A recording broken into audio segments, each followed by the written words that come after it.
Hello everyone, in this video I will show you how to fix Roblox error code 264. First, restart your computer. Sometimes Roblox keeps running in the background without you noticing. A restart closes everything and gives your system a fresh start. After the restart, open Roblox again and see if it works.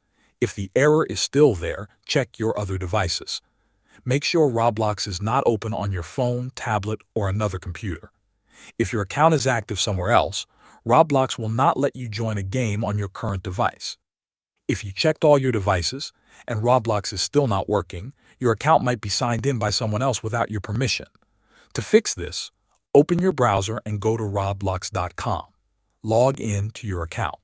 Then click the gear icon in the top right corner and open your settings. On the left side, select Security. Scroll until you see the list of places where your account is logged in. Look carefully at each device and location. If you notice anything you do not know, click the arrow next to it and choose to log out of that session. This removes access from anyone who should not be on your account. This usually clears error 264. Thanks for watching.